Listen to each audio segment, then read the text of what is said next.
gentleman from the stars. Why won't you show yourself to me? Let me keep my memories of you. Visit me in the corner of me, and you touch me, and then you cage me. You leave me with these metal scars, you little man from the stars. Why won't you show yourself to me? Let me keep my memories of you.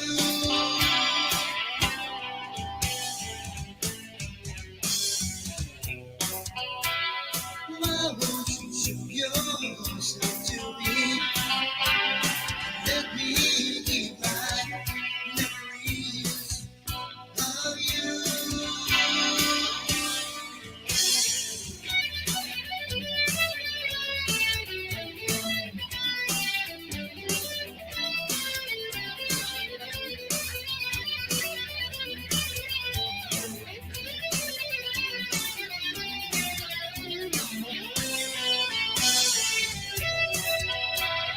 Why won't you show yourself to me? Let me keep my memories of you. Show yourself. Oh, please show yourself. Is my life, my whole life, or is it you an experiment made for your amusement? Oh, tell me, are my thoughts my own, or a sea placed by you? Why won't you show yourself to me? Let me keep my memories of you.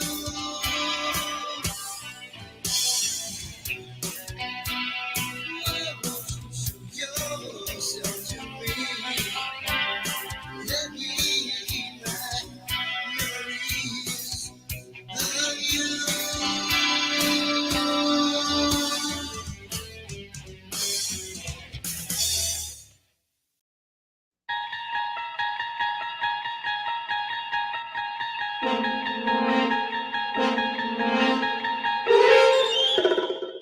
You're listening to UFO Undercover with your host, Joe Montaldo, right here on the Paranormal Radio Network.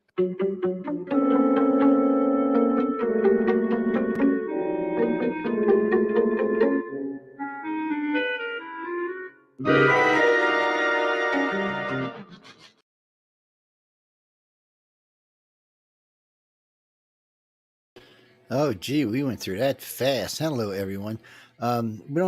We don't usually open with that song, but we did tonight. It's usually the closing song, but it's open tonight, so we opened with it. It was written for this show a long time ago. I mean, well, technically, it was written for this show, but we were still doing Wake Up USA as this show was being developed. Yeah, it was called Wake Up USA, a UFO study. It was on Stardust Radio. I think they still exist. Jeffrey was my producer. He was the owner of the network. It's 1060. Oh, it'll come to me, but well, he, if you know where Captain Kirk was born, then that's where the radio station is. It was an AM station, and that's where it was based out of. And it was weird because, we had hosted a support group for people who had weird experiences on it. It's called UFO Alien Phenomena, and it had been around for a while. We had started out on Yahoo, and Yahoo was kind of crazy. It got a little crazy there after a while, between the bots and all kind of other craziness running on. So we ran across Fire Talk, but as we did, they were going out of business, and Pal Talk was taking over. So we got a Pal Talk chat room. They were giving all these free advertisements out tonight, where we found that you had a lot of control over the room, but a lot of people who we had on Yahoo didn't want to come. And one of the biggest bitches was because it was blue. I was like, what do you mean because it's blue? What the hell does that matter? As long as everything works, I mean, you had control over your rooms. But anyway, it took I don't know, 6 or 7 years to get everybody from the other group to that group to move over there with us. And then, of course, while they were moving, we were building an even bigger group. But it was insane. So we got the Pal Talk group going, and we were over there every night. There was admins there 24/7. People were always talking to somebody. Anybody who had an experience or something weird that had happened to it could come in and share or talk to one of the directors or one of the, we had a couple people there just for talking with people who have had problems. And we had places where you could talk to different directors and stuff like that. So it would just help people out. They had somewhere to go that they weren't going to be laughed at or picked on.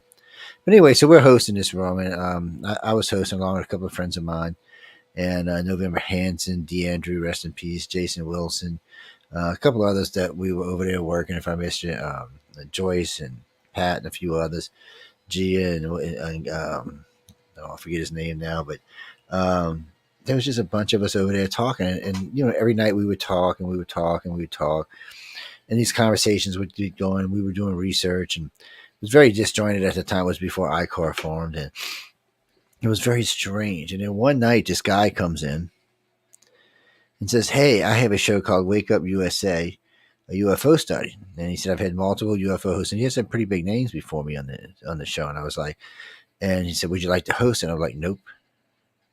That was my answer. I was like, "Nope." And then a couple weeks goes by. He comes by. We're in the middle of it's like a 5-hour chat. And he comes and he said, "I've been listening to you. So you could easily do 2 hours. Easily. You need to come do this." And it's like, "No, dude, I know nothing about real radio. I've never been on terrestrial radio, other than maybe one or two call-ins or something like that, or a guest appearance somewhere." But I was like, "No." So then he started coming to the chat room on a regular basis on the Stardust Radio. He was always in there. He's hanging out with us. So finally, he wore me down after about 6 months or a year. He says, "Look, let's try this." So very first, because I didn't do guest acquisitions, he did. So very first guest he lines me up with is Jerry Black. Jerry Black at the time was anti-Golf Breeze. We had just come through Golf Breeze and went through all the evidence. So it was an argument the whole show. The whole entire show was an argument. I mean, the whole show was. We argued the whole show about this, that, and the other thing, but I enjoyed it. And we did take questions, a couple, and then it got to the point where we always took at least 5 or 6 questions. We tried to take 10, but excuse me, we learned early on that 10 questions in a 2-hour show was just undoable because, our guests, I should say, our listeners asked really good questions to our guests, so it would just sprawl out. Sometimes it would take 10, 15 minutes to answer the question. And, the guests had their stuff they were there for, whatever book they were pushing or whatever they were up to. They were there for that. So, that's how I got into radio. But by this time, iCard started forming. We had put up the Alien Enigma website, which is still up, by the way. It was the very first website I ever built, alienenigma.org. Was the very first website I ever built, not on HTML, I should say. But anyway, it's still there. We put it up for a reason. It was 1998, I believe. I'm pretty sure that wasn't when it was, 98. And then about 2 years later, we put the International Community for Alien Research website up, which has been up ever since, too. Both these websites have been there forever. There's tons of information on both of them. Both of them need a serious remodel now. About every 5 to 7 years, they just need to be remodeled. It's just how their links get broken. Things need to be changed. Information's changed. Then things need to be updated is what it really is. So it's interesting to go over there. So, but still, that's when it formed, and that's when we started really homing research. So I'd already been doing research for 20 years before this. I had started out because people kept telling me they were being abducted by aliens, and I think they thought they were nuts. And I mean, people of caliber, I'd be talking to them in a conversation. Matter of fact, my dentist is working on my teeth. I'm 21, I think, at the time. She starts telling me about this alien abduction. She was dead serious. I was like, what? So I'm trying to get through classes, so I'm working nights at some convenience store somewhere. And two different occasions, someone came in and told me about their contact. I was like, what the hell is going on here? So my manager asked me to take over a key house. I don't know if you know what a key house is or not, but anyway, they asked me to take it over as manager. So it was, gave me lots of free time. in the daytime, because it was a kiosk, there was nothing in it but cigarettes and cokes and oil and gasoline. So I was like, okay. So it was gave me a lot of time to catch up on stuff I was working on. And I had already got involved with a couple of groups working on, checking this stuff out, talking to people in school, talking to people on campuses, talking to people everywhere, actually, and learning more and more. And then I was out, matter of fact, I was out in a nightclub called Alien, sitting there having a drink with a friend of mine. And these two girls came and pushed in between us and trying to get a drink. And the girl said something smart ass. And I said, whatever, just take your little whatever. And I'm not going to say how I said it. And she says, well, you wouldn't believe what happened to us anyway. And the other girls, and my friend said, what, you got abducted by aliens? She said, it's Dutch. How did you know? And oh my God. She went into an hour spew. I'm trying to get drunk. She's telling me about alien abductions. I'm like, I was like, come on. What kind of stuff is this? But it seemed to be escalating. More and more and more were people coming to me and just telling me they didn't know me. They know me from Bean. I really didn't think I had one of those faces you thought you could just come up and spill your whole life to me, especially things that could ruin your career. There was a couple of politicians that I knew through the family that I'm talking. Matter of fact, Miss Carol, who was my dentist, told one of the ladies who was a politician that she had told me, and that I didn't freak out. So we had a dinner party. I'm 22, looking hot, 22, and I didn't have to throw that in there. Why not? But anyway. She comes up and starts talking to me, and I recognize her from TV, and we got to talk. She told me who she was, and I was like, oh, she was House Representative, and I was like, uh-oh, and we talked, and she said, well, Miss Carol said she told you about her experience, and you found it interesting, and she just starts telling me this woman's sitting in the House of Rep. She's got kids. Her husband owns a big business down here. This is stuff that could really damage their careers, all their careers, and I was like, why do you just, and I asked her at the end, why do you feel a need to tell me? She says, there's just something about you I trust. It's like you need to know. And I was like, I need to know. And it still didn't dawn on me. It was a dumbass. But anyway, we got these chat groups going on, all this other stuff going on. We got iCar started. And then we finally started really getting directors out. The first year we had 25 directors in the US and 4 abroad. And we were taking on cases like you freaking wouldn't believe, man. 150, 200 cases per director that first year. And we had stuff backlogging. I mean, it was just backlogging.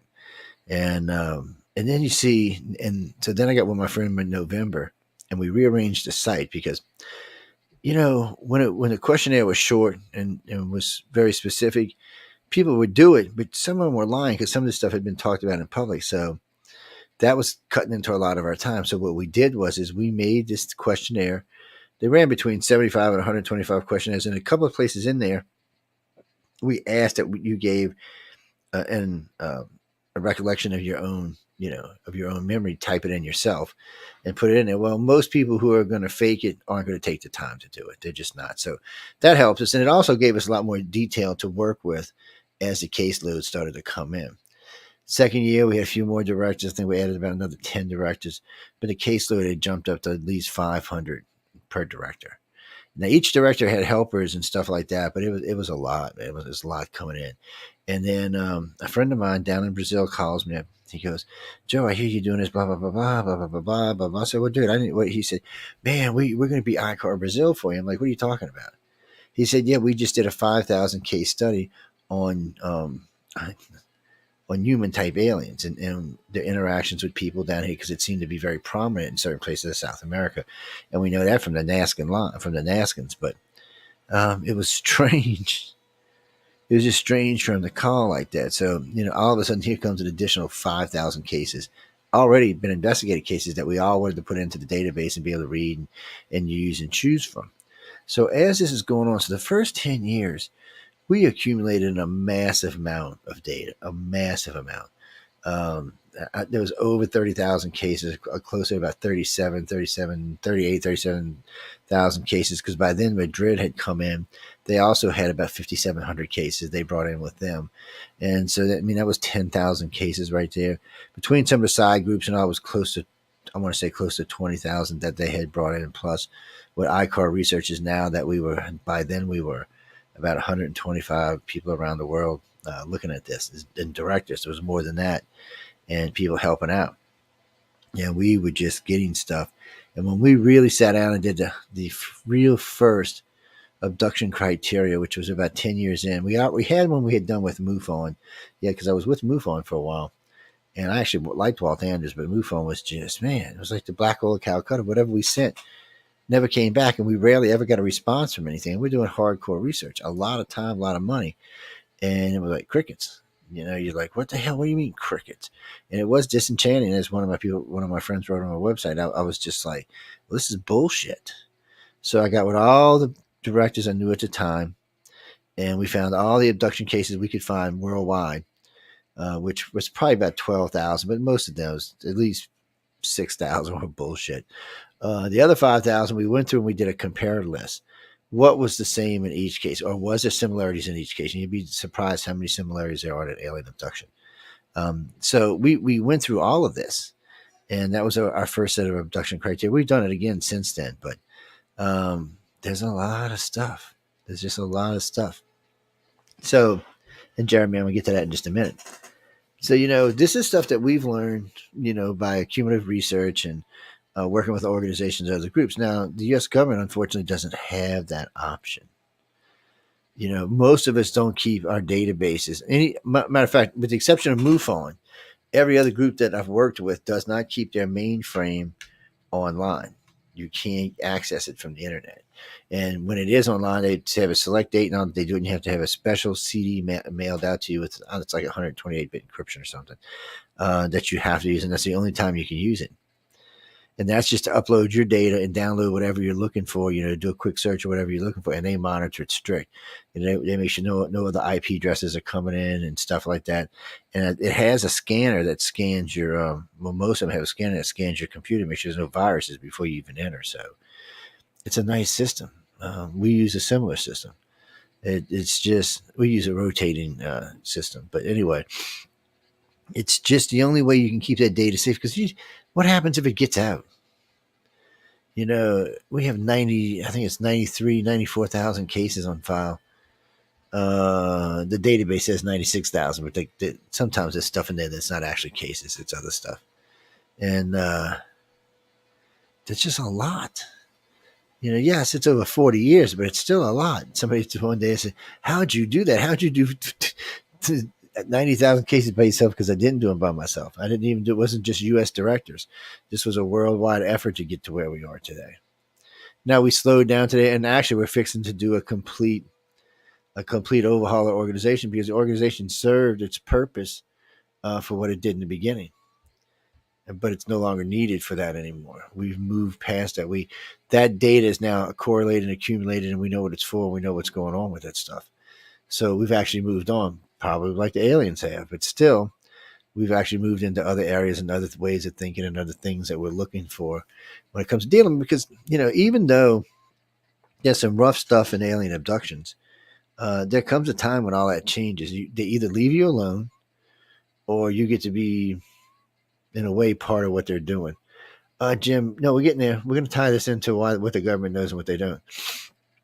So, by doing this kind of research, we've learned a lot. We've learned a lot about the craft, the designs, what they may or may not be up to, who's up to what, what really is going on in alien abduction. I remember when we sent out our first query, so we took 50 abductees and sent them all the same question. Nobody knew who it was. It's all random. Sorry. It's all random stuff. And so you don't know who it's actually going to. So we ask a question, and we send that question out to those 50 people. And then we tell those people to do it, to prep for an abduction, like they're going to be taken.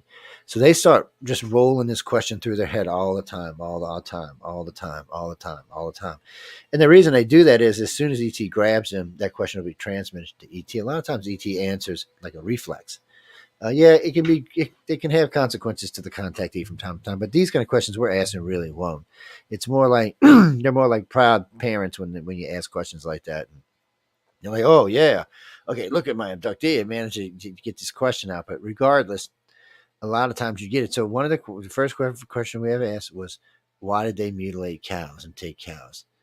And the basic answer, the closest translation is laughs out loud or laughs my, ass off. They don't. There's no need for them to take them. And since then, we've actually come up with a theory that actually works for cattle mutilations, for what they're really for, at least in the United States. I can't speak for around the world, but I can speak for what's going on in the United States. And guess what? It's not aliens. I didn't want to say that too loud. I don't want to offend anybody, but it's not aliens. No, and there's lots of ways to prove it, but we're not going to get into that now anyway. The government works in mysterious ways and does a lot of things. People tell me all the time, like the Skinwalker Ranch. Well, I got to spend 3 weeks out there a long time ago. I mean, we're talking like, oh man, it was before Bigelow owned it. Anyway, through a courtesy of a friend of mine, we'll talk about that on another show. But there is a high radiation count out there. There really is. But the skies are beautiful, I'll tell you that. I mean, look, people, when you're sitting out there looking at the skies at night, they're gorgeous. Yes, but I didn't feel, sense, hear, or see anything that I would consider to be otherworldly. That's the best way I could say it. There's nothing out there that felt like it. And I remember when they showed that on that TV show, oh, they found this thing. No, they didn't. We had found that a long time ago. I mean, we're talking like 20 years before they did. I don't know what all that was about. I'm sure those shows do that for whatever reason. And the guy who bought the place needs to make money. I understand that. And that's a good way to make money, The Legend of Skinwalker Ranch. But let me ask all the other questions. So the government used to own it. So if there was something especially alien related at Skinwalker, why would the government sell it? That's one of them. Well, why would they sell it? Especially knowing that it's downrange from a nuclear testing facility. By the way, the radiation there won't kill you. Maybe after 50 years or so it might, but maybe it's not horrible. It is enough to make your Geiger counters go off, or sometimes screw with your cars. And sometimes, depending on what the sun's doing and things like that, it can peak and go up and down. But there's lots of areas like that. That's what cattle mutilations are for. But anyway, sorry, I couldn't resist. So if the government gave it up, why would they? I mean, why would you think the government gave it up? I mean, why would they do that? Skinwalker is supposed to be something. I mean, I've heard every ufologist and their freaking grandmother say, yeah. Then why did the government give it up? I mean, the government needs to know. They want to know. They don't know as much as they, they'll admit that they don't know anything. So they got something. Okay. Well, we're going to sell it to Bigelow. Really? Bigelow had it for a while. And what did Bigelow do with it? He sold it to this other guy. So Bigelow's big in the UFO stuff, but he sold it. Why? Obviously, there was nothing out there for him to keep it for. There's more rumors than there is action out there, is all I can tell you. Not that there's stuff that don't happen from time to time, but it's more actions than it is any. I mean, yeah, it's just more in your head than it is anything else. And I don't think sometimes it's not forced out of your head to make something happen. Well, I mean, there weren't any mutilated cows and any mutilated people. There weren't any big sightings of UFOs all over the place. There just seemed to be, well, blah. I spent 3 weeks. I was like, all I can tell you, and it was still military at the time, so it's just, yeah. So, and they sold it again. So if they sold it, what the hell are you still working? So, but that's another problem when we talk about all this stuff with the government and with the ufology. We get stuck on things like Betty and Barney Hill. Okay, I liked Betty and Barney Hill. Barney was a nice guy and all. Betty's a nice woman and all. Roswell, okay. Big deal. Everybody's dead. Can't we move on to something more present? So when you look at the government, well, does the government know something more present? Have they been watching people or taking people? There's a couple people I've met over the years that I'm not going to mention their name because they got out of them. out of the field now. And the one was the very first military abductee I've ever met that was in the military. I know of more than one, by the way, but she was the very first one. She had put up, I think her website is still up. I can't remember the name of it. Somebody else took it over. But she was, when her and I talked, and we talked about the level of hypnosis they used and all, the government was desperately seeking information. The problem is for the everyday contactee or abductee, they didn't have any information. Just other than what was being done to them, they just didn't have any information to give the government. So the government was kind of screwed. Barney might have, Benny didn't, but Barney might have had something they were interested in because they'd been tailing Barney since he was a kid. Yeah, I guarantee you that when they came in from Canada that day, that was an alien. That was a military abduction. That wasn't an alien abduction. Everything points to a military abduction. Oh, they get mad when I talk about it, but that's another point. The government went out of their way to set this whole thing up to take this gentleman to see what exactly happened to him while he was in Canada, and for some reason, nobody could figure it out. It was scary. But it was just a scary thing in itself. And then they couldn't even get directions back from Canada back to the United States. They got lost. And what I mean by that is when they stopped to ask direction, one saw a black cop, one saw a white Irishman, redheaded white Irishman. Yeah, I mean, come on, how can you look at a black gentleman? I think Barney said he was like 6'1", 6'2", and she described a lily white, redheaded Irishman somewhere around 5'5". I mean, it's I've done that once when I was drunk, but other than that, I just don't get it. So it was that's classic alien abduction 101. And when they were asked about the hotel they stayed in, they couldn't remember the name of the hotel, and they swore they had breakfast that morning across the street, and they could not remember the name of the restaurant or the hotel where they were watching from across the street. And then later that day, of course, they misinterpreted the offices. Yeah, they had already been taken. This was just a cover measure. Might have even been a wake up. It might have been a wake up memory, but it was something that, they'd already been taken. So when they put him back, the government knew. I mean, the government, like I said, had been tailing Barney since he was knee high to a pup, and they got him. He came back in the United States. They waited for him to get back in U.S. territory. They took him. They did whatever they were going to do. I mean, when you hear him in his own words talking about what happened to him, and her original words, not the stuff that ufology helped her to change, but the stuff she said originally, buddy, swinging doors, pull down maps, pull out drawers. No way, that's not alien technology. No freaking way, no how. And then they both described the gentleman in black shoes, black pants, black shirts, and black duckbill hats. I mean, this is classic. I mean, half of our military and special forces use this. Even Homeland Security and the Rangers, everybody uses this. I mean, it's just a classic thing they use. And then later they described people who sounded like they were from the Center for Disease Control. And a lot of the way the stuff that was taken, different kind of fluid samples, different kind of skin samples, hair samples. I'd never heard of an alien abduction like this before. I've never heard of an alien abduction where you walked up the stairs. Not like that in any way. So I was taken back, man. And then a friend of mine got hold of all the original hypnosis tapes. They were made they were in some file sharing thing somewhere online. He got them for me, and he sent me like 10 or 12, might even been more than that, AM and FM shows that Barney and Betty went and did. Now their stories changed a little throughout. Barney's never did. Betty's changed along the line, but Barney was definitely the contactee of the abductee.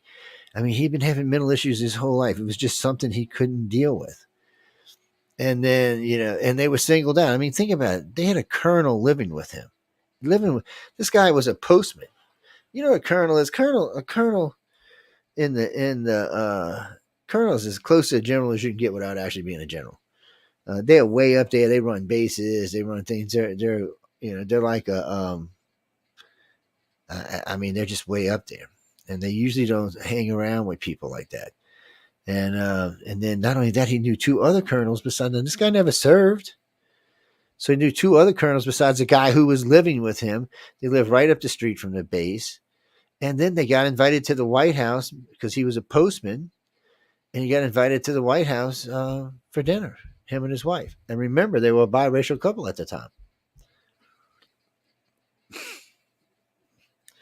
That was unheard of for the time. That's all I can tell you. I don't know what was going on there, but they had been tagging Barney his whole life, and I think that's finally what put him over and what finally killed him. But he wanted, he wanted to talk about this. He wanted people to know what was happening to him.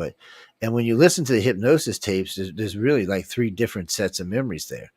So there's the memories of what actually happened, and when he describes it, in the memories, it's much different. He talks about this being. He talks about things going on, and then later on, you hear him talk about what sounds like a military cover memory, and then his ordinary memory from the day of the event. It just seems to be all jumbled up together, which is probably the way they did it back in the day and made you not think about it. Or, well, made you can't think about it because it was just too much of a mess in your head. Unless you had some really good skills. That was a good way for the government to do it, but think about it. The government still didn't learn anything. Oh, they knew what kind of environment he was in, maybe the air and what type of air there was in the ship. But from what a lot of these contacts talk about these ships being so sterile, I don't know what they're actually going to get. Maybe some molecules or something here or there, maybe some kind of sample from one of the graves or one of the other aliens that touched them. Maybe something along those lines. If they sweat, maybe they left something behind. I don't know, but they were trying to get something. And that was probably, I didn't even see these comments over here. Sorry, guys. That was probably something on the line of what they were trying to do. It really is. They went out there and they did all of that and tried to find out what they could find out about these aliens, which seemed to be very little when you listen to what Betty and Barney Hill said. It just doesn't seem like they got all that much out of it. It just seems to be they kind of like, So, but that goes back to what we were talking about. So what does the government actually know? So somebody said, oh, they met with the aliens. First, let me ask you a question. Why? Why did the aliens meet with the government? From what I understand about the aliens, they don't have any desire to even talk to our government. Oh yeah, I have no doubt. Somebody asked me the other day, are aliens real? Of course they're real. It's the argument is what they're actually here for and what they're doing here. And I can tell you this much. They're not here to save us, and they're not here to wipe us out. If they were here for either one of those, we'd already be wiped out or saved. They've been here a long time, so it's much more entangled than that. And no, they're not trying to use us to better themselves. This race has been around 1 billion years. It's evolved into a super being, and it wants to contaminate its DNA with us. I'm not thinking it feels real good about that. I'm just not feeling it. No. Maybe they're trying to subtly change us because we already have their DNA. We have the reptilians and human alien DNA probably have some gray now. So, they may be trying to alter us a little bit at a time, slowly but surely, because they can't really interfere. But how do you screw around with our DNA? But that's not considered interference. But if you give us technology to feed us, that's interfering. Yeah, it's the moral high ground of extraterrestrials. It's just going to be a little on the weird side. But again, that takes you back to what does the government know? So the government don't know where they are, or they'd watch them. They'd be watching them all the time. Obviously, a lot of these flare cameras you see, they have no idea what they're looking at.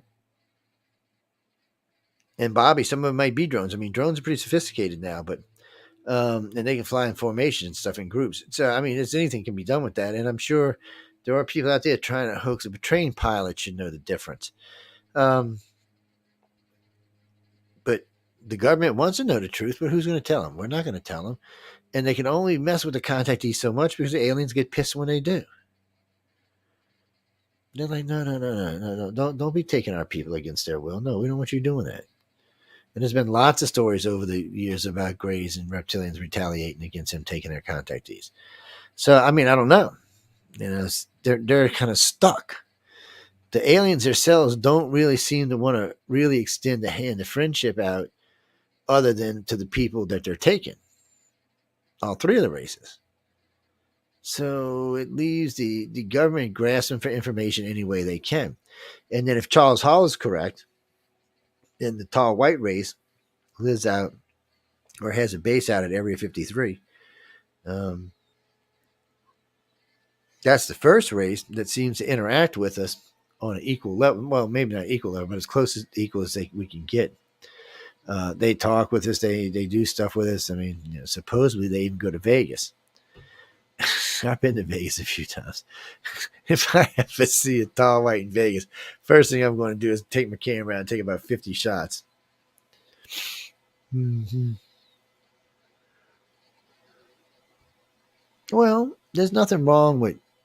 Okay, when I first got in this field way back in the day, coming out, it's like being gay. I mean, you're coming out of the closet when you come out of being an abductee. Now today, it's not as bad. I mean, being gay is not as bad as being an abductee. When you come out as an abductee or a contactee, man, you can face all kind of ridicule. You can even lose your job, especially if you post it on your Facebook pages or places like that or that are public. Your boss could go, "Oh, well, you think aliens are probing you, so you got to get out of here." No, we can't have that kind of miss craziness in our thing. So yeah, it's dangerous. It's still dangerous today. Even it's different for me. Somebody asked me the day how I deal with it because I own my own businesses, and my customers are interested in price than they are in what I'm probing. Yeah, or being probed by. Yeah, exactly. But they don't really care about that. There's a couple of ask questions every once in a while, but for the most part, and they know I do other stuff besides this. They know I have other interests, and I also am into politics, and I do interest in, and I do interviews with people like that. But the government wants to know more. I mean, they really do. It's like as a friend of mine, I like to talk about Bitcoin with because it just drives her insane. And this reminds me of the girl from Doctor Who. But the thing of it is all of this is leading somewhere. The way these abductions happen, the way they seem to drive things in a direction, the way the government seems to respond to it. And for some reason, since the Obama government, the response has been different, not as much. It's almost like they lost part of their organization. I don't think Obama knew anything about it either. That's a bad part. Probably some bill they defunded, something they got into the Republicans with, or something they were using to fund it, and the Republicans cut it, or vice versa. The Democrats cut it. So it left them kind of vulnerable, so the government just doesn't really. I mean, they have some idea. They probably possess at least one craft that I know of. And that's only because ET wants them to have it. Well, if they didn't want them to have it, they're just going to take it. What are we going to do? Shoot a nuke at them? They'll just melt it. Nah, you see, that's the thing. You're not going to stop them from. I mean, they take cars, they take people, they take things all the time. And every now and then somebody goes missing.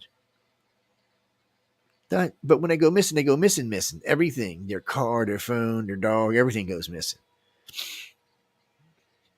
Well, there's lots of places that disappear people in the world. I'm not going to argue with that. But I don't think that's what this is. Well, unless you just think that, people just hated them, got together as a group, and that's what they did. But there's probably other reasons for that. But again, the government asks questions all the time. The government's funded three private, slightly public programs that we know of. What it was what was it? It was Blue Book, Signs, and Grudge, I think. It was, or one of them. Anyway, it was three of them they ran. Each one was progressive of the other one. Still, in the end, the last one left 776 cases unexplained. Yeah, this was Project Blue Book from back in the day, and still left that many unexplained. That only really could be explained by what the people said it was. Recently, in this new group they ran, there was 512 left unexplained. So in the 4 times the government's done this, well, we'll just say the last 2 times the government's done this, there was 1,200 cases left unexplained. We don't know how many cases were left in the 2 previous ones unexplained. We don't know because the government never told us that. But you would probably think it was probably the same, at least the same amount. So even for the government, they got all these cases out that they can't explain, and they know it's not the Russians and the Chinese. They worry a little bit about the Russian drones building some, super fast, building some great drone technology or something like that can freak us out and do all kind of stuff. I mean, they just built a hypersonic missile. Carly, Carly, iCarly, yeah. Don't ask me. Because America was sleeping, obviously. They let Russia get the jump on us. Little Russia don't even have any money. They come up with a hypersonic missile and we didn't have one. I'm just don't even know what to tell you. I could tell you this: if another president would have been president, we'd have probably had him. No, we're not even going to go on what president it was. Oh, okay. You mean who would I consider the most ET friendly president? Oh, that's a tough one. We know Reagan believed in aliens. We know the Clintons believed in aliens. No ifs, ands, or buts about it. We're pretty sure that Daddy Bush did. I don't know what the hell Baby Bush believed in. Maybe Dick Cheney or Darth Cheney, as I prefer to call him. Maybe he had some idea, but they don't. First off, it's been a long time since they've told the Democratic president about what goes on at Area 51 or any extraterrestrial contact at all. I don't know why. For some reason, they haven't trusted them in a while. But the only Republicans and presidents that I'm pretty sure knew, I know Reagan knew, because Reagan was always out there talking about it. Oh, what would happen if alien race attacked? What would happen if an alien race attacked? He mentioned this story quite often, and he's the guy who instituted Pine Gap, Star Wars, and HARP. I mean, he was getting ready for a war, which kind of bothers me a little bit. And then all of a sudden, next guy comes in. We're not even talking about it anymore. But the Clintons had a huge appetite for this stuff. They tried everything they could to get information on this, and they were told they didn't need to know. Bill said it on television more than one time. He said, I'm president of the United States, and I was told I don't need to know. What the hell you mean I don't need to know? I'm president. But presidents are transitory. So they figure they don't need to know. Most you're going to be here is 8 years, and then you're going. These colonels and generals have already been here 16 or 20 years. They're going to be here another 16 or 20 years. Well, after, whoever is gone. Oh, I don't think it's right, but it's how it works. Well, would you really want Barack Obama, George Bush, baby George Bush, and Joe Biden walking around with the secrets of our country? So that I'm just. Oh, wait. Yeah, okay. All right. I know what you're talking about with the document scandal, but these presidents, I don't think they didn't feel could be trusted after they got out of the White House. I think that's what they felt like. That they couldn't. Well, they could be easily compromised, I guess is how they felt. I don't know why they felt that. I don't work for any of those alphabet agencies. Well, what you mean locally? The CIA? Okay, people get confused what these organizations do. So NSA is national security. That's for the United States, just like the FBI is. But the CIA is not really. They're really outside the country. That's what they really work on. Yeah, they're protecting us from foreign stuff and things like that. And there's a couple other agencies besides that. Actually, in some ways, the United States has become a police state when you start thinking about NSA, FBI, Homeland Security, and a couple of other ones we got out there now. DEA, I mean, Rangers. It just seems like, whoa, man. It seems, and yet our crime rate is through the ceiling. We're not going to talk about that either because that'll give you a whole other thing. But that ain't got nothing to do with aliens either. So when you go back and you look at the government, you got to stop and say, all right, really, they don't know jack. Now they're out there fishing like everybody else is. They're trying to run down UFO sources. That's why they brought all this stuff into Congress. They're trying to track down people who might be legitimate contactees that might have legitimate information. And believe it or not, they have their own abduction criteria. If a person says X, X, X, and Y, Y, Y, and Z, Z, Z, and maybe a few other things, they'll pick them up because they feel like they really have true knowledge of what goes on aboard those ships. Now, I don't think the aliens care. As long as you're not trying to harm them to get information, I don't think the aliens care. But when you go to take that extra step and you feel the need to give them drugs or pain or whatever to retrieve that information, the aliens get quite nasty from what contactees say. Yeah, they will come remove their contactee. They don't. That's a big no. No. Only they can abduct them. They don't really go for that other things. But then there's the handoff cases, which weird me out, like Travis Walton. Travis Walton was obviously a handoff case. Whitley Strieber was obviously a handoff case. Handoff cases is where the person is taken one place, given to the government returns them at another place. And sometimes, instead of being an overnight abduction or a couple hours abduction, it turns into being sometimes several days. Those are usually handoff cases. It's like last time I interviewed Travis Walton, I asked him about the end of the event where the people were in the white suits, and I said, "Did they speak?" He said, "Yeah, they spoke English, so they weren't telepathic," which suggested right off the bat they weren't aliens. And when him and I got to talking about it, more and more, it just sounded like some people from the CDC making sure you're not going to contaminate anybody in our country because you have been on a spacecraft other than ours for several days. So I can see their cautiousness and wanting to do this. So in some ways, I think in those kind of ways they've established things with the aliens, but mostly the aliens don't care. Aliens have already told everybody they want to tell. Everybody who's being abducted, as far as they're concerned, has been told. As far as the other 6.5 billion people on the planet, they don't care. I hate to say it this way, but y'all are cannon fodder. That's what y'all are.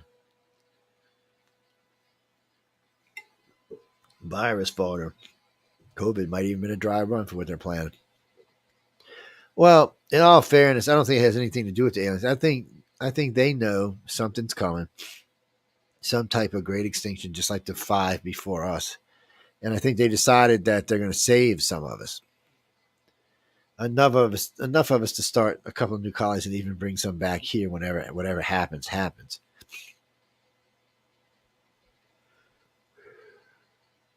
Well, if I had to guess, we know at least one extinction, maybe two, were caused by meteors or asteroids. But it would make sense. You got to remember, Earth is orbiting the sun. The sun is orbiting the core of our galaxy, which means it's a big, long orbit. It takes forever. And it's not just going out in an elliptical orbit. It's actually moving up and down like this. Like this. So it's going out in elliptical, and then it's moving up and down at the same time. So we're passing through a lot of unknown space. There's space we're going to be passing through that we've never passed through. Nobody alive on this planet for the last 10,000 years, for that matter, the last 100,000, even the last 100 million years haven't passed through this space. So we don't know what to expect. Just, we're out there looking with telescopes, but we don't really know what's out there. It's space. And like NASA's fond of saying, where we can watch 3% of the sky, and the sky's mighty big ass sky, and it's true. So we're just cruising around. We may pass through an area where we get highly contaminated by some type of radiation. That's what kills, 85 or 90% of the things on Earth. And then as we get away from it over, a million years, and it starts to come back. It does seem that something like that's happened. And we know, like I said, we know asteroids. We know asteroid for one time, I'm 100% sure. We think twice. Well, we know one of them was caused by Pangea. One of the great extinctions was caused by Pangea. The continents were sliding underneath each other when Pangea existed. And finally, it was like a caldera that went off. Yeah, it pretty much rocked the planet for a while. So that's 3 of them, But humans are forecasted to die in one. Just because the planet before us, everybody else. But the difference is, what? By 2030, NASA will be on Mars. Elon might be there before them. We'll definitely be back on the moon. We'll probably start setting up a presence on the moon. So it's time to get off this rock. It's not time to give it up or to forget about it because we love our planet. Terra's a great place, but it's time to give her a little break, a little relaxation. I mean, everybody says the planet can easily handle 25 billion people, and it probably can if you turn Brazil into farmland and somewhere else in the farmland, in cattle and stuff. Yeah, you could probably feed them, but we don't need to. We got Mars over there. Mars can slowly but surely be terraformed. It shouldn't even be a project we even try to do really fast. As we learn, what really on Mars, what they really need to do first is thicken the atmosphere to raise the pressure so we can walk around without having to wear suits. well, all we need is a breathing apparatus. That's how they really need to do that. That's the best way to start off with, and then worry about making it oxygen. But getting back to what Uncle Sam knows, and think about this: most people would agree the United States knows more than all the rest of the planets, all the rest of the countries on the planet about what goes on ET wise, and they still know very little. If I had to go from 1 to 100, I would give them maybe a 14. Yeah, I don't think they know any more than that. I actually think there are some researchers out there that actually know more than the government does. I think that's one of the reasons they tag them and follow them and aggravate them. Well, Pete, if that's true and I did know more than they did, all I would have to do is ask. I wouldn't give up anybody's names, but I'd give up any information I had. I have no qualms with sharing with the government. No, none. The Bloodite thing, went public really fast, and it probably helped them to shortcut a lot of what they were doing, and to help them find people a lot faster. It was a mistake on our part. We should have kept it private. We thought about keeping it private, but it was such a fine that it was really hard. What's that? Missy, where are you from? Where? Oh, okay. Never mind. I'm sorry. You from Florida? You're a Florida girl. Okay, Panhandle, right? Yeah.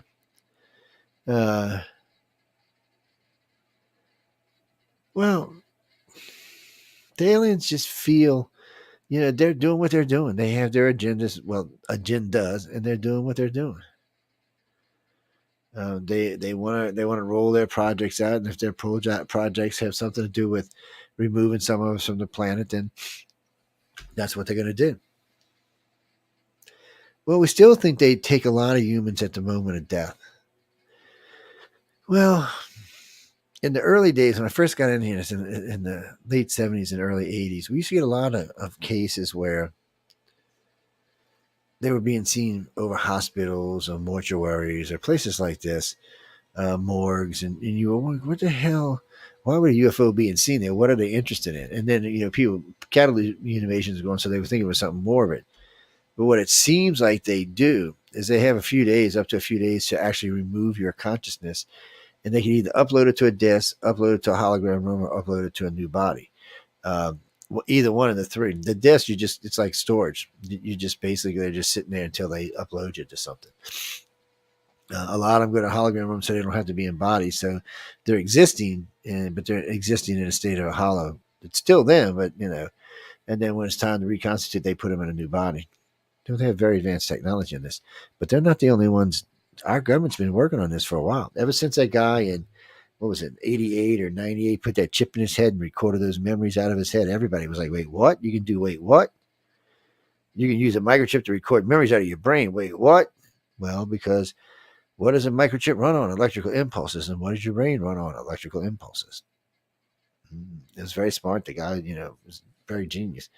And then you didn't hear nothing about it for a while. You're like, what the hell happened? The government kind of hushed it and foo-fooed it. And then a couple of companies came out and said they were working on it. So currently, right now, they think, in not that distant future, that they'll be able to extend the human lifetime at least 100 years. They're learning stuff all the time. They're learning how to turn stuff off. One group said they actually learned how to turn off the aging gene. That's fine if you can keep everything else from aging, your heart, your liver, everything, because, your heart and your liver and all that break down from use. Well, I guess if the right hormones are being produced, it'll stay healthy. It's interesting stuff. It's interesting technology. But I mean, just think if we can work on that kind of stuff, what aliens might actually have. Well, Jimmy, you might be right. Somebody out there might have this technology already and be able to de-age themselves or stop their aging at least. That's a friend of mine one day. Somebody said, you want to be a vampire? He said, you should have asked me that 30 years ago. He said, not now. I started laughing. He's an old fat, bald-headed guy. He said, well, I'd make an ugly vampire. He said, I'd have to get a toupee as a vampire. It wouldn't be very cool. And then he told the guy, well, if you can wait 2 years till I get back in shape, then you can come bite me. He's an idiot. Johnny,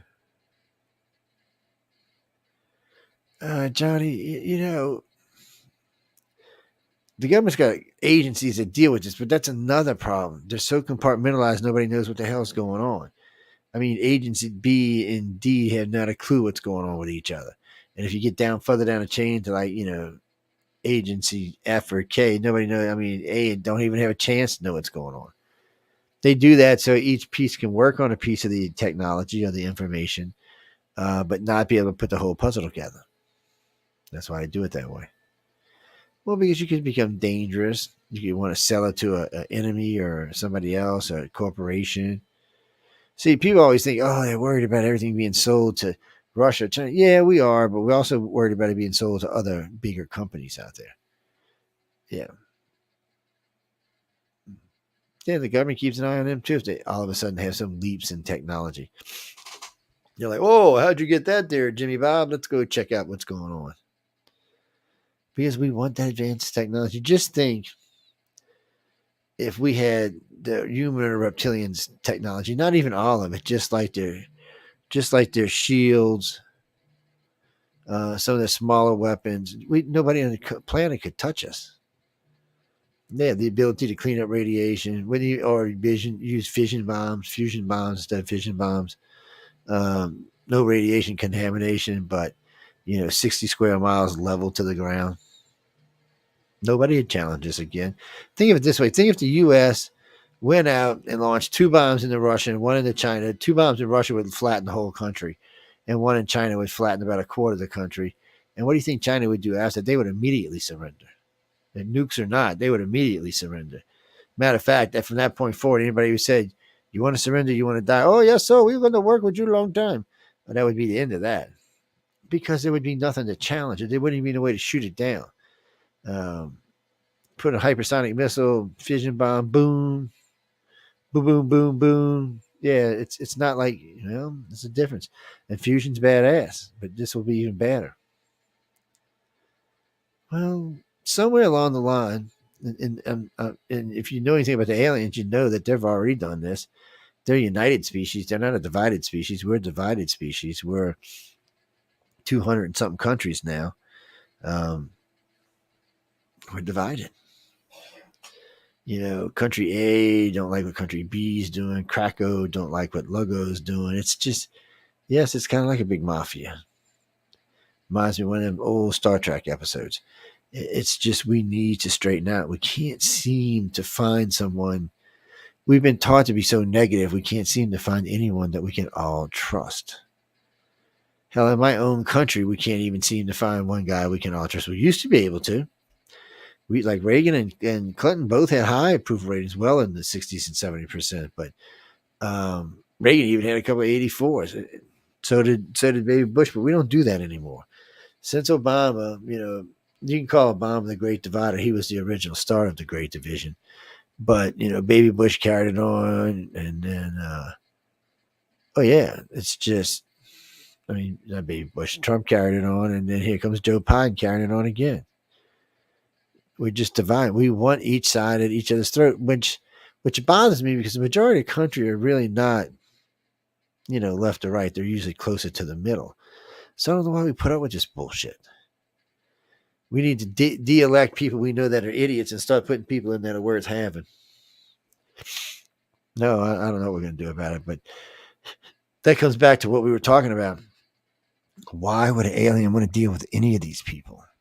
If you were an enlightened alien being that's 1 billion years old, and you've traveled across 100 million light years or even 100 billion light years to get here, and you get to meet Joe Biden. Really? Come on, really? I'd turn around, I'd get back in my spaceship and turn back around and leave. Well, there's no reason to go meet anybody else in the rest of the moron countries because the strongest country in the world's got a what for a president? Well, that's a fill in the blank thing. A what for a president? Yeah. Y'all can fill in the blank. And what do you think? And do you really think the powers that be are going to tell Joe Biden about extraterrestrials? Oh, come on. I can't even believe that. I mean, really.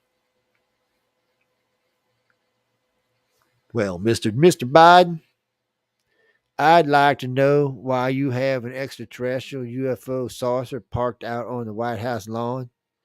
Is that for real? Now, I'm from Southern Carolina, and I need to know because that's pretty close to my house now. It's like a hop, skip, and a jump from my house. And I need to know if that thing is real. Can you tell me, Mr. Biden, if that weird looking saucer thing is sitting on the White House lawn, is that a real or is that just fake? And then you hear a pause for like 10 minutes. And you hear Biden, yes. And he's going to talk about something else. I can see the guy now. Oh, man. Aliens don't want to talk to Joe Biden. And Denise should probably write that Joe Biden's probably running the country. Or at least trying to run the country. I just don't. The aliens just don't have a need to talk to anybody else. They don't. Our governments, prove themselves to be pieces of crap every day. Not just our government, but everybody's government does. And they can't be trusted. They're backstabbing evil SOBs. And why would an alien race who's that old and that sentient? Why would they even want to do it? So it keeps the government's information very limited. Even when they get their hands on a craft and can backwards engineer it, they can only go so far because some of the technology is still beyond anything we have, or the materials needed to be made, the materials we need to make this, we don't have. And we haven't figured out how to make the material. So, but we are finding, I mean, we make advances in materials all night, especially in nanotechnology, but well, they got that new nano net for guns, for bulletproof vest thing. That's going to be interesting to see how that works. Well, Kevlar was great, but now they're actually coming up with something a little lighter than Kevlar. No, and Kevlar didn't come from the aliens. Natural progression.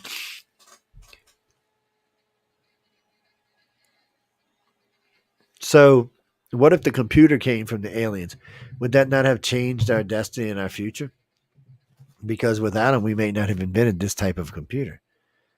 And we might not have all this freedom we have today for everybody to be equal. Matter of fact, just before I came on tonight, I was watching The Rock. He was on TikTok selling booze, by the way. And he was getting a little buzz, and he was talking about his life and getting a little buzz.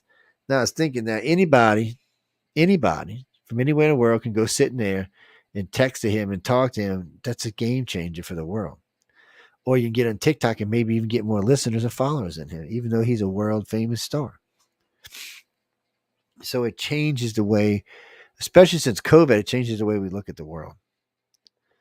Social media just in general is something that has changed the world. Brenda, what do you mean? What do I use? I use really. I use Instagram, Facebook, LinkedIn, and Twitter. And I don't really use Twitter much, but I do use it. Well, they told me it wouldn't let me have my pages back, so I gave them the big fat bird. Yeah. I don't know. We had a couple of good pages over there. Well over 100,000. They're like, nope, you can't have them back. Screw you, buddy. I was like, why not, sir? I said, Elon, I love you, man. No, not so much, Elon. I don't know. Well, Uncle Sam doesn't give a good blank about any of that. Uncle Sam just wants the information at whatever cost. He wants to know, what do you know? How do you know? What can you give us? How do you fly that ship? What kind of materials on it? Is it really true that the Greys interface with their ships, melt into their ships? Is it true that when you go into a room, there's nothing but blankness, and then when they think about it, different instruments come out the walls or form coming out the walls? Yeah, I don't know if it's nanotechnology, if it's just the ship itself growing and adjusting to whatever it needs, whatever its users need. Gray ships seem to be very advanced. It seems to be some type of living technology. Yeah, somebody said that's where what's his name for Babylon 5 got got two of his Vorlons in the shadows. Yeah, he said that's where he got the idea from. I don't know. It's interesting stuff. Well, in the beginning, when I first got into this field, I was always taught that the Greys were subservient to the humans and the reptilians. And then I found out that was not even close to true. that the only thing that the Greys work for is the freaking light beams, and the council and everybody else better watch their ass because they might get torched. Yeah, because now when you listen to contactees talk about a Gray being present and a human will walk in and kind of like bow his head and look away, a big old 600-pound reptilian, 8 foot tall, he'll kind of bow and walk away. He had this little 4-foot Gray over there, and you're like, what? Skinny as a rail. And both these big ass races are kind of like, yeah, we don't want to mess with you. Well, think about it though. Their brain power is probably twice or 3 times what the reptilians or humans are. Maybe even 4 times. They're at least 50 times what we are. So, I mean, they just think about it and melt their brain or something. Give them an aneurysm, kill them. Aneurysm and kill them. But then it seems like out of the 4 branches that do know, the Navy seems to know more than everybody else does. Or at least they act like they do. Well, the alphabet agencies are supposed to combine and pool their information, but it does seem like that's what's going on. Or they just don't know anything. Not anything of any consequence, anyway. Well, let's say they did capture some gray bodies. First question you have to ask yourself is, why did the Greys let them keep the bodies? Why was that? Was there just not a ship nearby to get them yet? Because, somewhere along the line, those bodies disappeared. Was that it? Why'd they leave them with the ship? Or was it the ship the Germans had and the Greys were just trying to show us how to use it? Now, we're pretty sure that the leader before Hitler from World War One actually got his hand on a UFO, on a flying saucer. It was supposed to be the human aliens had supposed to gifted a gray ship to them. Maybe because they knew it was so advanced, but they wouldn't be able to figure it out since it's biotechnology. They might not, oh shit, Germans would have figured that out. We'd all be goose stepping today. Zeke Island is how we'd be walking around. I don't know who we'd be Zeke Island to, but we'd be Zeke Island somebody. Maybe Xi Jinping. Maybe Joe Biden. Maybe Putin. You never know. Or maybe somebody else. Maybe Angela Merkel. Zeke Island, Angela Merkel. Well, we just don't know.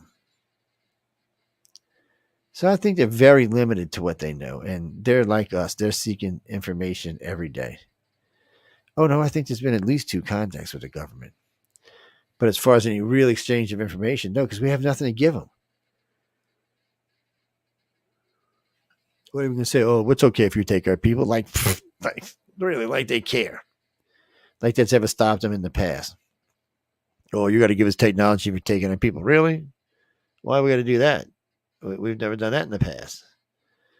So it's really hard when you get into these races like this. You just got to kind of stop and go, what the hell's going on here? And why is the government having such a hard time? Why are they running into roadblocks everywhere? Because frankly, I don't think these aliens really want them to know. And I don't think they really, I don't think they feel like there's a need to know from most governments. I don't think they really trust them enough to do that. And they definitely don't want to let the government know where they're at and what they're doing. Well, would you? If you see what they supposedly did, the gray alien, they autopsied his ass up, the one from Roswell. Would you want to be an alien caught here? Really, would you? I wouldn't want to be. No, I wouldn't want to be. And that's not even something it's not even something I want to think about. Somebody was sending me questions on my messenger. Damn. Need some oak, man. No, that's not Coca-Cola, so you can't see nothing on it. My station manager frowns at me when I give free ads for, what? Coca-Cola. I'm teasing. Jessica, the best way I can explain it is, y'all get a goofy string going on there, but the best way I can explain it is that the government over the years has been fully and functionally aware that the aliens have been coming and taking their citizens. And any chance they get, like doing military abductions or stuff like that, any chance they get, they try to abduct it. They try to get the information. They try to be places. They even try to predict where something might be going on so that they can get there around the same time it happens, so they can get more information out. Because they don't know. I mean, so They know things like the reptilian and human ships are still click and switch. Not like ours are. Ours are click and switch with wires. There's a click and switch without wires. There's no wiring anywhere. The grays are organic technologies. You mean the tall whites? They're supposed to be more like us. That I think Charles Hall said anywhere from 500 to 1,500 years more advanced. So probably still using a lot of base technologies that we use, just way, way, way more enhanced, and computers that are way more enhanced. Hey, Christy, how you doing? Well, you gotta love the aliens. I mean, they're out there doing their thing, and they don't seem to care what else anybody else is doing. It's funny to me because I get a lot of times I get people who write to me, especially after shows like this. So I'll get somebody to write to me. Well, Joe, you're wrong. They're here to save us. Okay. Joe, you're wrong. They're here to be mean to us. Okay. Well, prove that to me. Don't send me a letter. Show me where they've done this. Show me where they've cared. Show me where they've helped, or show me where they've gone out of their way themselves and done something to harm us. Well, you can't because there is nothing. The When you look around our planet, obviously there's nobody helping us right now because we are a bunch of effing morons, and that's as politely as I can put it. And as far as disasters wiping us out, it doesn't look like any disasters or anything other than man-made because we don't need anybody to help us out to wipe shit out. We seem to be walking a little fine balance here, and that's where we are. And yeah, I'm sure the races would like to see us go one way or the other, but we don't seem to want to go anywhere but where we are. It's like we like walking the fence or something. As humans, it just seems something we want to do. Well, that's mainly because I think most contactees know in their soul and their heart that and their families are safe, and the rest of the world is probably screwed. One of the things they talk about is the Holocaust dreams. I can't tell you how many contactees have had the Holocaust dream. At least a third of all of them that we know of have had this dream. And this is a dream. It's somewhere in the future of just groups of humans out there, enhanced humans out helping to find contactees that have not made it to whatever ship or wherever location is that they're leaving from.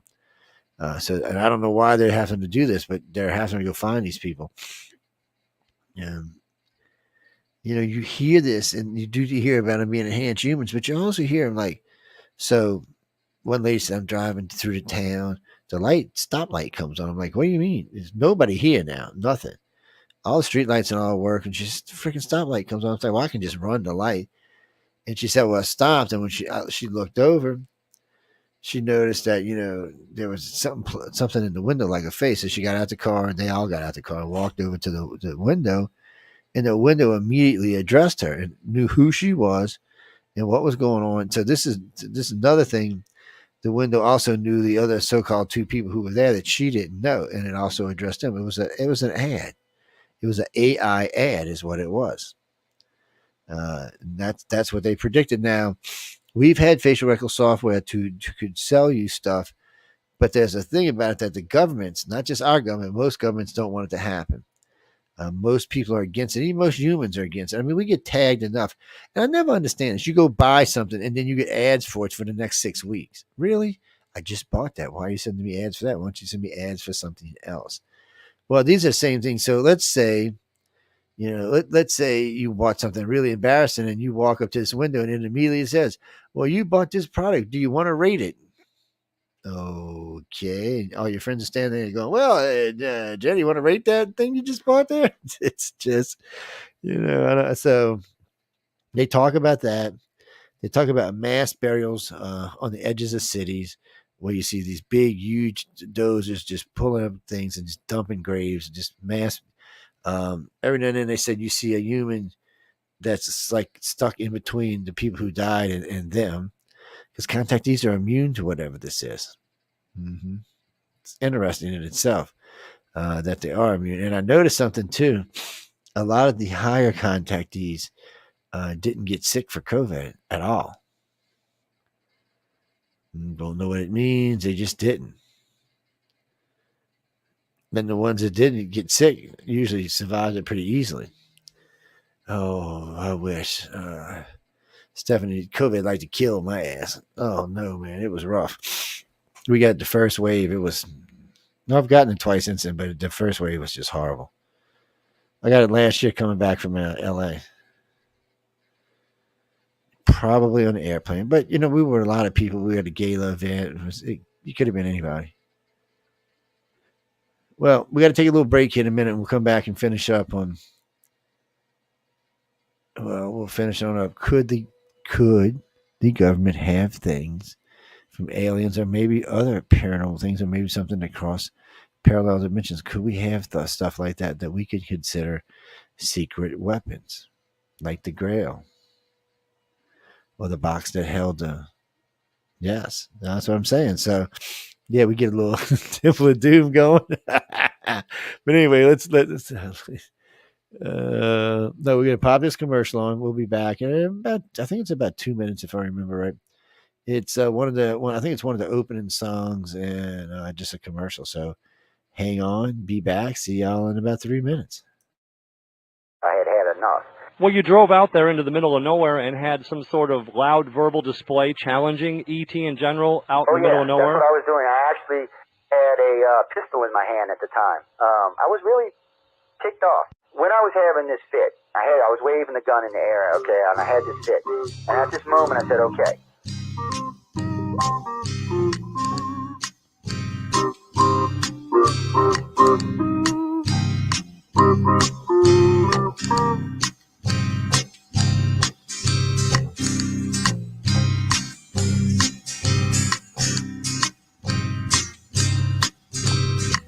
He was a Louisiana man named Montaldo.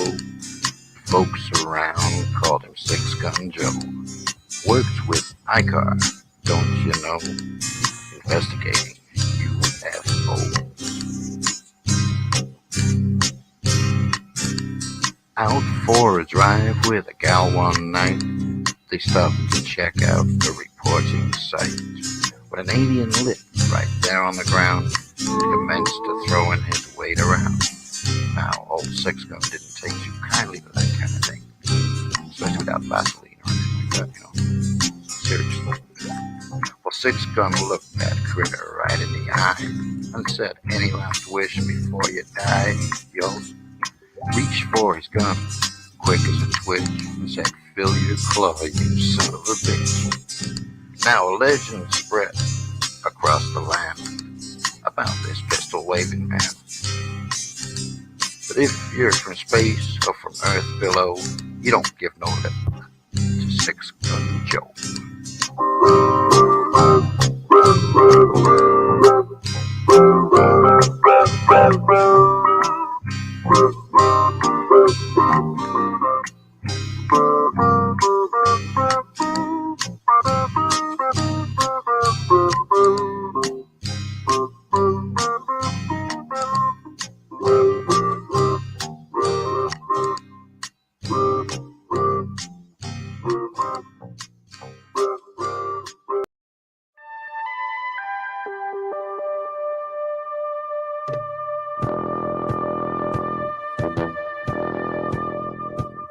Tune in to UFO Undercover, Wednesdays at 8 p.m. Eastern, with your host, Joe Montaldo, right here on the Paranormal Radio Network.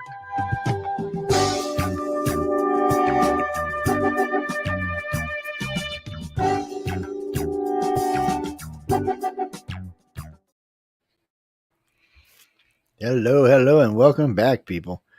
What was that weirdness that popped up on my screen just now? Sorry, but I'm not sure what that was.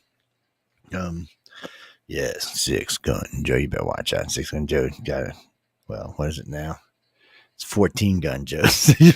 Oh, wait, no, I'm sorry. It's 21 Gun Joe. That's right. I forgot what my new one holds. 21 of opponent chamber, 22 Gun Joe. So I'm just warning you ahead of time, buddy. Beware, because I'm coming for you. We go out a lot. We do a lot of UFO hunting and stuff. Not as much as we used to because we've been busy with life and life things that go on, but still busy.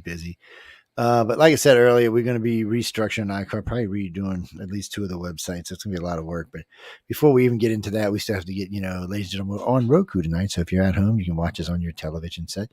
You can grab your remote control and blow my face up the size of a 70-inch TV. Why you want to do that is beyond me, but yes, somebody reminded me that Roku has zoom in and out because they were looking at these books right behind my skull there, and they could see the names on them.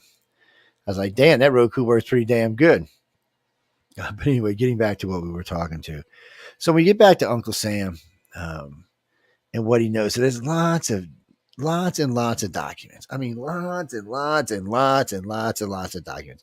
John Greenwald, which is one of my favorite guys. The first time I ever talked to him, I think he was 16.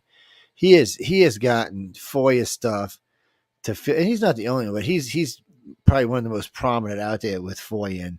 But there's been a lot of other people in the field that's done a lot of FOIA, but it's always the same result: redaction, redaction, redaction, redaction, redaction, redaction. So you get your UFO seen, and then nothing but black. June 26, 1946, nothing but black. Another 5 pages of black. So what's in here, really? What is it? Oh my God, the UFO landed. They drugged the people out of the house. They pulled them in the house. They threw them in the spacecraft. They stopped and had dinner. And the people with dinner. I don't. So some of this stuff is way past the 75-year Freedom of Information Act. Freedom of Information Act. So at 75 years, whatever it is should be made public. Problem with that is, let's see. Oh no, Kennedy hasn't made the 75 years yet. No, Kennedy he was assassinated in 1963 in November. He's 60. It was only that was 60 years ago. Yeah, he hasn't made the 75 mark yet. No. There's lots of other stuff that has. Oh, yes, there has. No. What do you mean Betty and Barney Hill? As far as I know, nothing was redacted by the government for Betty and Barney Hill. I just didn't understand why Barney had so many military contacts. It just didn't make any sense to me. He was just a postal clerk. I guess he made his friends in school or something. Sometimes you make friends you keep for life, and maybe that's what happened here. The one guy was definitely a friend. The other two were not so much. You know what a colonel makes? You have any idea? Colonels are well paid. Oh, yes. Oh, no, don't think they're not. They're very well paid. Especially, and if they're doing any kind of in the field kind of work, they get hazardous pay along with their well paid. Yeah, there's all kind of stuff you can have when you're in the service. So, what I mean when the government knows nothing, okay, the government knows that we're being visited.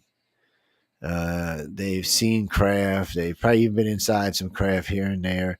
Maybe had a swap of this, swap of that, but they don't know what it is that ET wants. Why are they here? Why don't they just come public? Is it behest of our government asking them not to? No. Because this is weird. So the further you back in past, the more you see the aliens were much more open in our societies. It doesn't seem until around the time of Christ, around 2000 AD, that it changed. And it didn't even change completely because still in Egypt and in South America, they seem to still walk openly.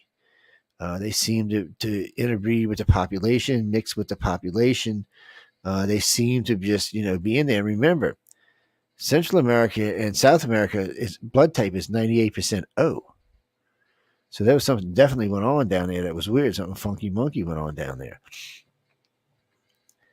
So, these groups seem to be kind of offset from everything else on the planet. What do you mean? Are they aliens? No, but we know that the aliens after the birth of Christ were still playing God in these areas. But that eventually faded away. Well, you mean put a date on it? Probably conquistadors when they came over and when they found the gold. When they came, that was probably it. But it's still weird though, because the Spaniards interbred with a lot of people. There was raping and pillaging going on, babies being born, but yet the blood type is still 98% O. You can't tell me all those conquistadors that came over were all O. I'm not going to believe that. Unless they actually, where was the actual raid? If it was in North America, Mexico, somewhere else, that might be different. No, North America, all of North America, which is Mexico, Canada, United States. That's the main ones. No, why is it every show? Mexico is in North America. Yes, I'm sorry. I didn't make it that way, but it's in North America. And if you don't believe me, just type in North America Treaty Pact and you'll see who's there. Or just type in where does Canada? Is it North America? Yes, it is. I mean Canada. Sorry, Mexico. We all know Canada's in North America. Oh yes. Well, I don't know. All of this is strange, but the government seems to know some stuff, but then they don't seem to know what they need to know. They don't have any real meat and potatoes, and maybe that's why they friended the tall whites out at Area 53 because they're from what I understand from Charles White and what I got out of these stories. And I wish he'd do interviews again. I wonder if I could talk his wife into doing interviews, but maybe I get somebody to represent his books. But he really made them like rock hoppers almost, like in Expanse. These guys were here. They had a base here, not a huge base, but a base here, and it looks like they use it for jumping and going, jumping and going. And it was weird. This was a race. The older they got, the taller they got. So when you met the really really tall ones, they were pretty old. And when they got to be tall and frail, they were really really old. Don't ask me. That's just what I was told. I was told a lot about the tall whites. Oh yeah, I've learned a lot about them over the years, and I've learned other stuff since other people supposedly have met them. Yeah, but the Vegas stuff, and I've said this before. I even gave Charles Hall some shit about the Vegas stuff. The problem for me is okay. To date, for I can't speak for any other organization but us. We had 2 state troopers that contacted us who said they seen him, like 4 taxi cab drivers. 1 limousine driver. I'm sorry, 2 limousine drivers who drove him around. The taxi cab drivers were just sitting in the thing waiting when they got out. Yeah, sitting on the thing waiting to pick up a fare. And before Uber. Yeah, no, that's funny.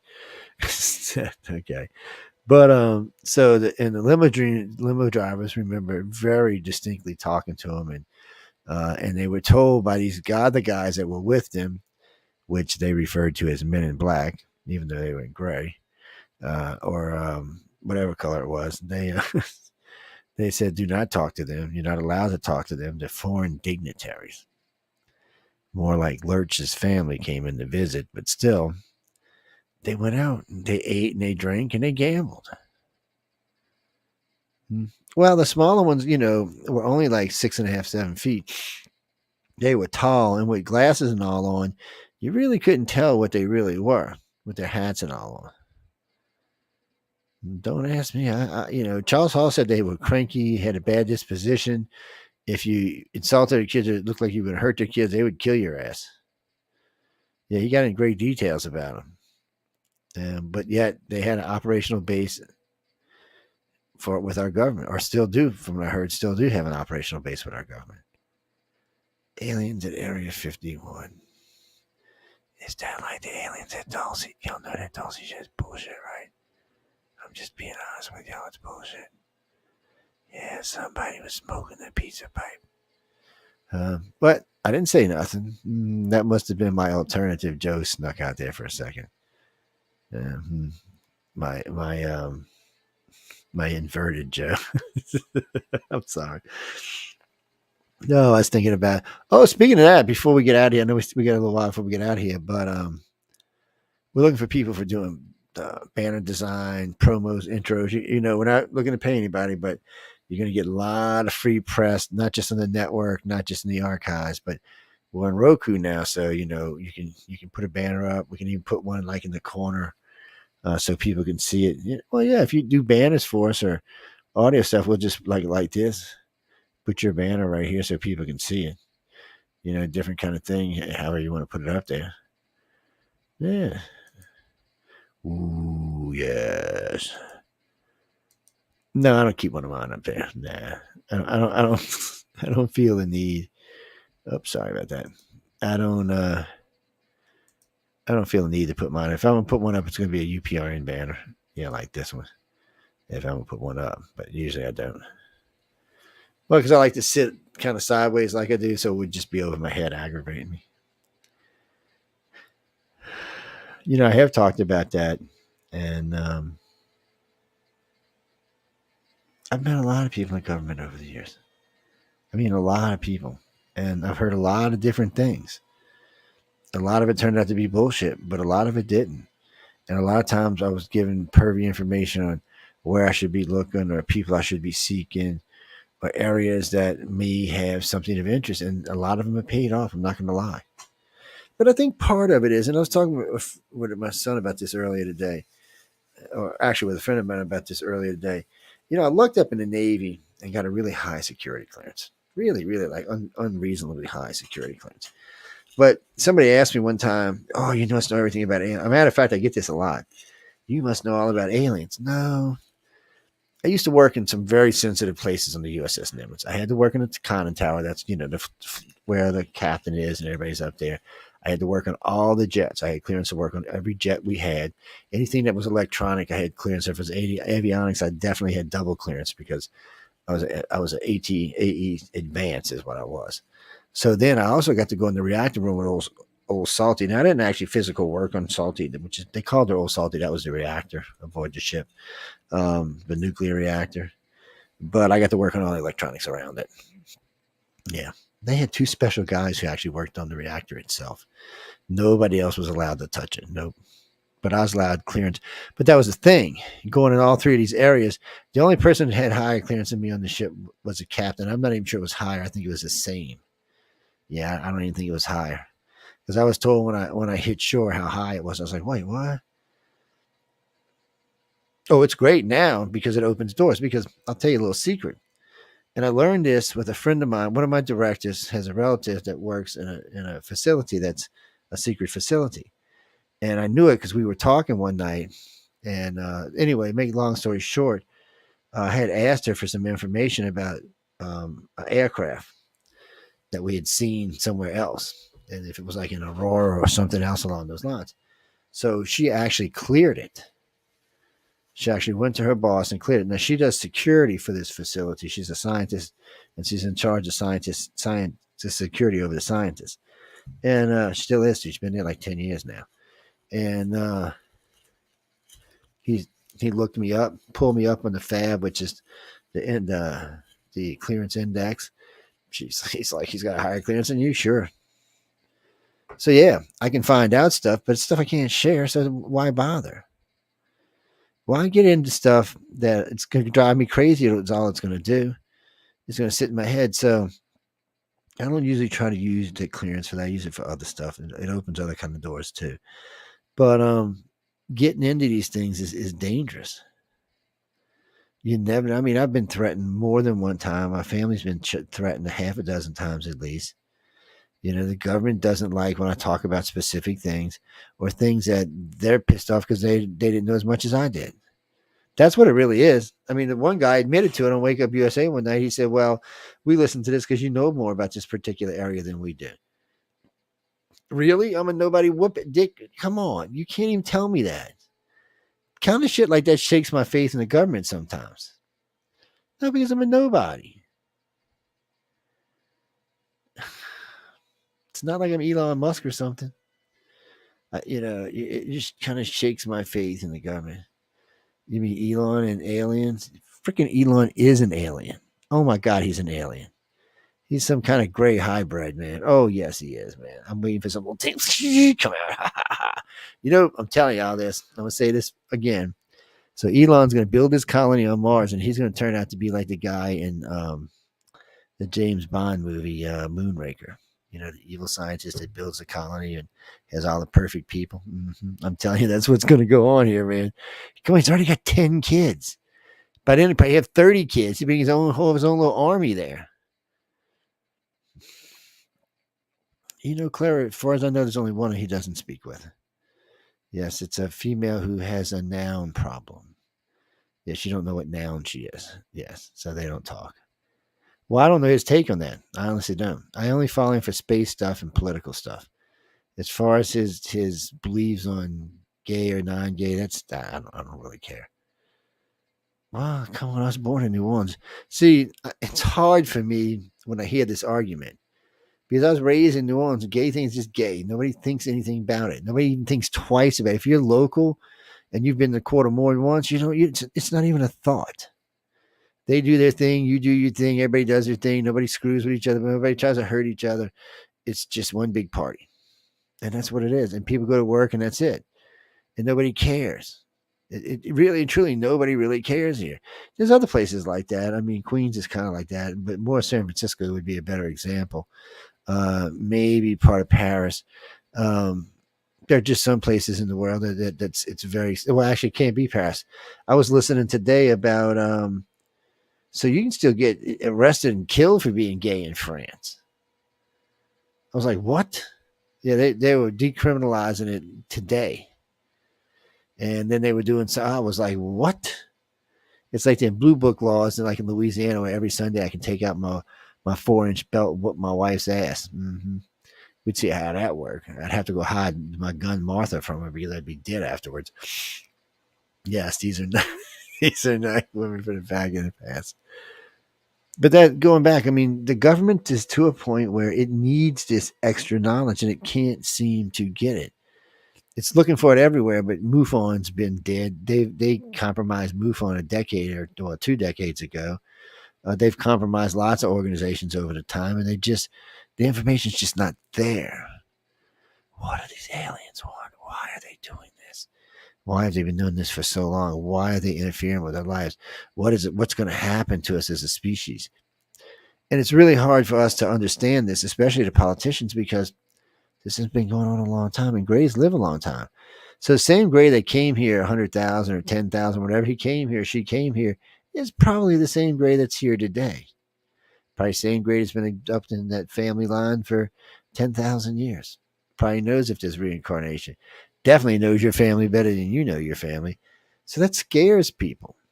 It makes them, it makes them nervous. Look, I look at it like this. I seen that post a few minutes ago. There's not much we can do about it at this point. I mean, we can kick our feet, stomp our feet, spit, get mad, get on the internet, bitch, moan, gripe, and complain. Because one, our government can't stop them. Because our government doesn't really know what's going on themselves. And I mean, they've got their hands on little pieces of technology here and there. And even that, they've had a hard time messing with without some kind of help. But maybe things are changing. Now that we got fusion power coming or fission power coming. See, I always get them confused. Fusion power coming. Maybe things are going to change. These reactors, the first ones will be the size of 18-wheelers, and they'll be able to do places like New York. You park 2 of them over there, build a building, put 2 of them there. They'll do all the power New York ever needs. And once they started, they don't stop. They completely make it, and there's no byproduct. I know it's almost too good to be true. But they were talking about this as time passes, like with everything else, they'll get smaller and smaller and smaller. And then eventually there'll be one about the size of a butane tank that powers your house, one the size of a softball that powers your car. And it'll be endless power. You won't have to pay for any of it. Once you buy and purchase the reactor, that's it. There is nothing. There's no refueling. When you're driving to go somewhere, you don't have to stop and refuel. It's a different world. Because electric's just not it. I don't have anything against electric cars personally, but they're not it. They're one. I mean, most of them don't get more than 200, 250 miles, and then you got to charge them for anywhere from 20 minutes to 10 hours, depending on what kind of car it is. Really? So that would take six or 7 days to drive to California. That would be more. And that's making sure, if you take 10, I'm pretty sure there's a recharging station every so often. They got it on the map. But there was a spot there for a while between the other side of Austin and I forgot the New Mexico City where there was no charging stations. And a lot of these cars could barely either make it to the next. Some of them, they were even worried couldn't make it to the next charging station. So, yeah, infrastructure's got to be there. So what's happened to hydrogen? Remember, we were going to do hydrogen cars, which only pollute clean water. But we haven't done that either because of the infrastructure. Nobody wants a hydrogen station on their corner. But in the early turn of the century, nobody wanted a gas station on their corner because it was going to blow up and kill everybody. Yes, I know. But that's not really how it works. So hydrogen wouldn't do that. It's not, it's not how the whole system would work. But still, it didn't work. So I think the new reactors will be the way to go for everybody. And I don't know if I'll live to see it. There were 20 to 30 years before you really see the reactor roll out for smaller products. You're probably 20 years 15 or 20 years, they'll actually have big reactors, at least a dozen or so running in the country. Once these reactors start running, all these big power companies are going to go out of business because I don't know what they're going to do. A normal reactor site to run a city the size of New York will only need 5 to 8 people. Yeah, today they take hundreds. We're moving to a point like with these kind of things and self-driving cars and self-checking out and stuff like this. We're moving to a point where people are there's gonna be a lot of people unemployed because there's not gonna be anything for them to do. So we're just going to give them free money and say, okay, here's a free house, and you can't do projects. We already know that doesn't work. So you got to move these people in and out of wherever. Maybe they'll become artists and stuff. Maybe they'll achieve something. I don't know, but that's where we're headed. And it kind of worries me a little bit. Yeah, it does.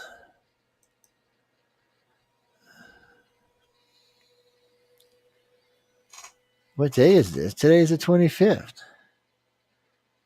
Why you give me trouble? I'm always being abused, man. This girl abuses me. I'm telling you, man. It's a good thing I like to be abused because she abuses me a lot. I know. What can I say? I get abused. But no, she's just coming here to make sure. She's just coming here to make sure I get off on time. That's all. She wants. She wants to make sure I get out of here in time so she can start on time. It don't matter. Everything overlaps. Well, Roku doesn't. I forgot about that. It doesn't. So I have to be going for you to get on. I'm gonna stay an extra 20 minutes now. What y'all want to talk about, guys? And anybody got something, a little story they want to tell? Come in and talk us. Oh, you want to talk about Michelle? Oh, we got a story we can tell about Michelle. So I was picking on her about Roku and her friend that's in love with her.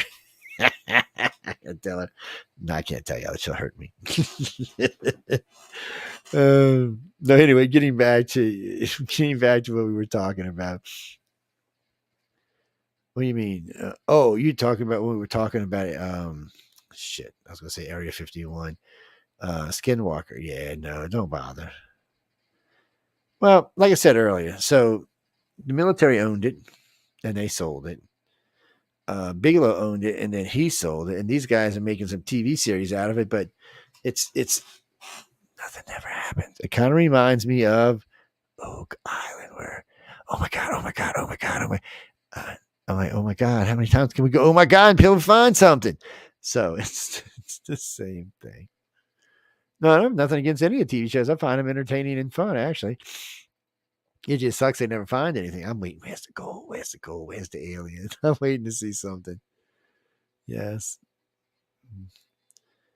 Well, this government right now that's in power knows absolutely squat about aliens. The powers to be, the people who are outside the government, and they're not even men in black. I don't know what the hell they are. These are just a group of people who used to be high up in the government, colonels and generals and retired people from big companies. And these are all people that are involved in this. It's very compartmentalized, but they're trying to get to this. It's like the government. They work for the government technically because the government pays them, but they don't really work for the government because the government don't know who the hell they are or what's going on or anything else. And they know a little bit more about what's going on than the regular government does. I didn't make it the way there's two governments. It's not my fault. It's you know whose problem? Who caused it? Amelia Pisano. Write her and tell her, why in the hell did you cause this screw up with two governments? That's what you tell her. Yes, tell her Pink Short said to write to her. That's right. No, I'm serious. I need to write to her. Go on her messenger if you can get on her messenger.